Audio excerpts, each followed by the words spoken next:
Very good morning everyone. Stock Bangla চ্যানেলে আপনাদের সকলকে স্বাগত।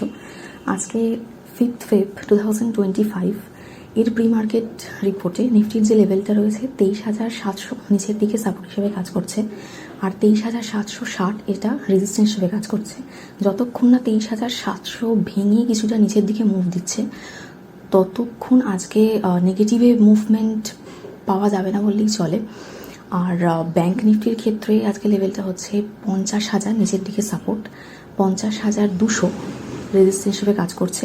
সেন্সেক্সের ক্ষেত্রে 78,500 লেভেলটা সাপোর্ট হিসেবে কাজ করছে, আর 78,650 লেভেলটা রেজিস্ট্যান্স হিসেবে কাজ করছে। এছাড়া যদি আমরা নিফটির অপশান চেন দেখি, 24,000-এ সব থেকে বেশি কল রাইটিং রয়েছে, আর 23,600, 700 এগুলোতে আমরা পুট রাইটিং দেখতে পাচ্ছি। এবার যদি মার্কেট আজকেও কিছুটা পজিটিভ মুভমেন্ট দেয় তো কিছুটা শর্ট কভারিং আমরা মার্কেটে আশা করতে পারি। এছাড়াও মার্কেট কালকে ভীষণভাবে সেন্সেক্স, নিফটি এগুলো 2%, 1.5% করে আপ ছিল।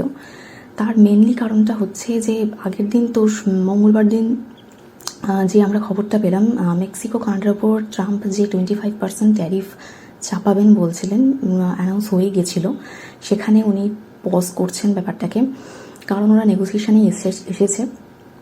সেই জন্য গ্লোবালি যে নেগেটিভিটি ছিল একটা ট্যারিফকে নিয়ে সেটা কিন্তু অনেকাংশে কম হলো, যেহেতু 1 মাস ডিলে হয়েছে এই ট্যারিফটা। এইবার সেই জন্য ইন্ডিয়ান মার্কেটেও আমরা ভীষণভাবে পজিটিভিটি দেখতে পেলাম। এছাড়াও ইন্ডিয়ান মার্কেটে কালকে যে ভীষণ ভালো একটা নিউজ পাওয়া গেছে সেটা হচ্ছে এফআইআই বাইং। 23টা সেশনের পর এফআইআই বাইং দেখা গেছে। টোটাল নেট বাইং 809 কোটি, এমন কিছু বেশি না, কিন্তু তাও এফআইআই যে কন্টিনিউয়াস সেলিংটা চলছিল সেই জন্য আমাদের মার্কেট ভীষণভাবে পড়ছিল। ডিআইআই বাইং করেও সেটাকে একটা ভালো জায়গায় রাখতে পারছিল না। সেইখান থেকে খুব একটা পজিটিভ নিউজ যে এফআইআই বাইং স্টার্ট হয়েছে। এমনকি আমাদের বাজেটে যে 12.5% লং টার্ম ক্যাপিটাল গেন এফআইআইদের জন্য করা হয়েছে, তারপরেও দেখা গেল আজকে আমাদের মার্কেটে আগের দিন এফআইআই বাইং দেখা গেছে। এছাড়া ট্যারিফ যে ওই 1 মাস ডিলে হলো তার জন্য গ্লোবালি একটা পজিটিভিটি দেখা গেছে, সেই জন্য ডাউ জোন্স, S&P 500, ন্যাসড্যাক এগুলোও কিন্তু পজিটিভে ছিল। এছাড়া চায়না যদি দেখি, চায়নাতে কিন্তু 10% ট্যারিফ রয়েছে। চায়না এর এগেনস্টে 15% ট্যারিফ ইউএসএ ওপর দিয়েছে, মানে ইউএস থেকে চায়নাতে যে কোল আর গ্যাস ইম্পোর্ট রয়েছে সেই ইম্পোর্টের ওপর চায়না 15% ট্যারিফ রয়েছে। তো ওয়ার্ল্ডের দুটো বড় ইকোনমি, তার মাঝখানে ট্রেড ওয়্যার চলছে। এটা অবভিয়াসলি গ্লোবাল মার্কেটের জন্য ভালো নিউজ নয়, কিন্তু যেহেতু ট্যারিফ নিয়ে ট্রাম্পকে অ্যাকচুয়ালি সন্তুষ্ট করলেই ট্যারিফ হয়তো আর পড়ছে না এরকম, কারণ মেক্সিকো কানাডা যে নেগোসিয়েশনে এলো সেখানে ট্যারিফটা ওদের ডিলে হচ্ছে 1 মাস। এরপর নেক্সট দেখা যাক যে 1 মাস পরে কতটা কি ট্যারিফ ইম্পোজ করা হয়। এছাড়া ইন্ডিয়া যে জিনিসটা করার চেষ্টায় রয়েছে সেখানে আমরা দেখতে পাচ্ছি যে ট্রাম্প যে ইলিগাল ইমিগ্রেশনের কথা বলছিলেন সেটা কিন্তু আমাদের 18,000 ইলিগাল ইমিগ্রেন্টকে কিন্তু অ্যাকসেপ্ট করেছে, ইন্ডিয়া ফেরত নিয়ে নেবে। এছাড়া যে ইম্পোর্ট ডিউটি ইউএসের কোম্পানিগুলোর যারা এখানে এসে আমাদের জিনিস ইম্পোর্ট করছে সেখানে ইম্পোর্ট ডিউটি ছিল সেটা কিন্তু কমিয়েছে। এগুলো সবই পজিটিভ।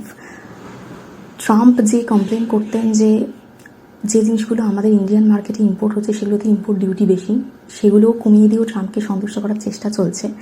তো নেক্সট যে মিটিং রয়েছে মোদিজির সাথে ট্রাম্পের 13 ফেব্রুয়ারি, তো এই মিটিংয়ে আশা করা যাচ্ছে যে কিছু পজিটিভ পয়েন্ট ইন্ডিয়ার তরফ থেকে বলার থাকবে। সেই জন্য আমাদের ইন্ডিয়ার ট্যারিফটা হয়তো আরও ডিলে হবে বা নাও হতে পারে, সেটা তো খুবই পজিটিভ নিউজ হবে ইন্ডিয়ান মার্কেটের জন্য যদি ট্যারিফ না ইম্পোজ করা হয়। এছাড়াও ইন্ডিয়ান মার্কেটে মানে ট্রাম্পকে ভীষণভাবে সন্তুষ্ট করার চেষ্টা চলছে, কারণ সন্তুষ্ট করলেই হয়তো ট্যারিফের হাত থেকে বাঁচা যাবে। এছাড়াও ইন্ডিয়ান মার্কেটে যে গুড নিউজ রয়েছে, এআই একটা স্টার্ট আপ, ক্রুচিং স্টার্ট আপ বলে ভবেশ আগরওয়াল 2,000 কোটি ওই স্টার্ট আপে ইনভেস্ট করছেন, এটা একটা পজিটিভ নিউজ। এছাড়া নেক্সট টাটা পাওয়ার এই স্টকটার উপর আমরা নজর রাখতে পারি, তার কারণ হচ্ছে বাজেটে যে নিউক্লিয়ার সেক্টরের জন্য অ্যালটমেন্ট করা হয়েছে সেখানে ওনারা বলেছেন যে নিউক্লিয়ার রিঅ্যাক্টর ওনারা এস্টাবলিশ করবেন। এই পজিটিভ নিউক্লিয়ার ইন্ডিয়ান মার্কেটে রয়েছে। এছাড়াও ট্যারিফ নিয়ে যে গণ্ডগোল দেখা যাচ্ছিল সেটা কিছুটা পজ হয়েছে কারণ কানাডা মেক্সিকোর ট্যারিফটা 1 মাসের জন্য ডিলে হয়েছে। তো সেই নিয়ে গ্লোবাল মার্কেটে একটা পজিটিভিটি রয়েছে। তো দেখা যাক সেই অনুযায়ী আজকে মার্কেট কীরকম মুভ দেয়। এছাড়া গোল্ড আর সিলভার পজিটিভেই রয়েছে। ক্রুড যথেষ্ট বাড়ছে, কিন্তু ইন্ডিয়ান রুপি 87, সেখানে কোনো উন্নতি নেই। এছাড়া আর সেই রকম নেগেটিভিটি আমাদের ইন্ডিয়ান মার্কেটে অতটা এখনও পর্যন্ত নেই, যেহেতু এফআইআই বাইংটা স্টার্ট হয়েছে। এরপরে আমরা আশা করতে পারি যে এমপিসি যে মিটিংটা রয়েছে সেখানে রেট কাট হওয়ার একটা সম্ভাবনা রয়েছে, সেটাও এক্সপেক্টেড। কারণ এর আগে যে গভর্নর ছিলেন শক্তিকান্ত দাস, উনি কিন্তু রেট কাটের অতটা ফেভারে ছিলেন না, কারণ আমাদের ইনফ্লেশন যথেষ্ট বেশি, ওটা 4%-এর কাছাকাছি না এলে উনি রেট কাটের অতটা ফেভারে ছিলেন না। কিন্তু নিউ যে গভর্নমেন্ট সঞ্জয় মালহোত্রা, উনি মেবি নেক্সট এমপিসি মিটিংয়ে কিছুটা রেট কাট হলেও হতে পারে।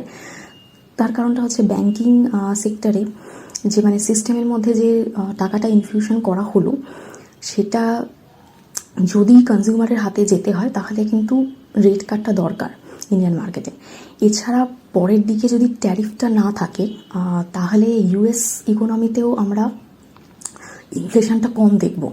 তো সেক্ষেত্রে যদি ইউএস 2% ইনফ্লেশনকে অ্যাচিভ করে নিতে পারে তাহলে ফেড রেট কাটও আমরা পরবর্তীকালে দেখতে পারি। তো এই নিউজগুলো মার্কেটের জন্য পজিটিভ রয়েছে। দেখা যাক নেক্সট আমরা কী কী গুড নিউজ মার্কেটে পেতে পারি। তো আজ আমি এখানেই আমার রিপোর্ট শেষ করছি। আর আমার এই ভিডিওর উপর নির্ভর করে কোনো ইনভেস্টমেন্ট করবেন না। আমি কোনো সেভিলিস্ট, অ্যানালিস্ট বা অ্যাডভাইজার নই। আমি শুধুমাত্র এডুকেশন পারপাসেই ভিডিও করি। তো দেখা হচ্ছে নেক্সট ভিডিওতে।